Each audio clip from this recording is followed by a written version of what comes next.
Another large element with test anxiety, and this comes right back to the one that I just talked about with math anxiety. Start early. And I can't emphasize this enough, especially in asynchronous classes. Time flies. And as much as we think, oh, I still have a whole weekend to get this done, it's going to be Sunday night before you know it. And you're going to be racing against the clock and you're going to feel that internal pressure. And that's where the anxiety comes from. It doesn't come from the, oh, I'm not prepared for the math. The math, you know, the math you've been doing, you've been getting hundreds on all the homework. Now all of a sudden you step in on the test. It's not like you forget it. It's all still there. But when you're racing against a clock, that's when it starts to put that pressure on yourself and you feel like you don't have time. You're staring at the clock. And while you're trying to do a problem, you see that clock moving. If you give yourself that time early, a couple days early, that way you don't even have to worry about the clock. As you're going through, it feels the same like you're doing your homework. Start early, but that also gives you time for tutoring. And that's the largest element, especially with talking to your teachers, talking with the tutoring center. Make sure that when you start early, first of all, you got to give the tutor or the teacher time to get back to you.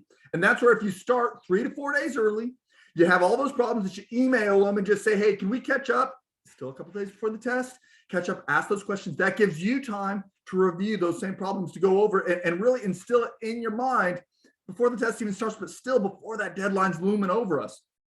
Make sure with that tutoring help, you're organized and you keep that all just like we said in the last one.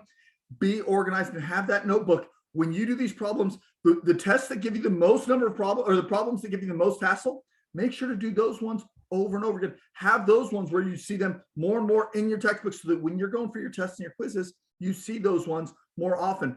If you're really organized like that, and if you're prepared before that test even starts, you may not even need to look back to those notes. You will have done it so many times that just like going back to math anxiety, just like LeBron James shooting those free throws, if you have done it that many times and you're that prepared before the test even starts, it's just like nature. You just shoot that basket, you make it, and that's the same as math is.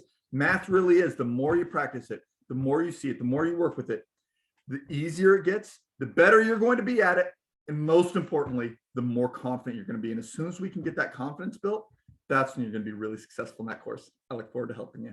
Thanks.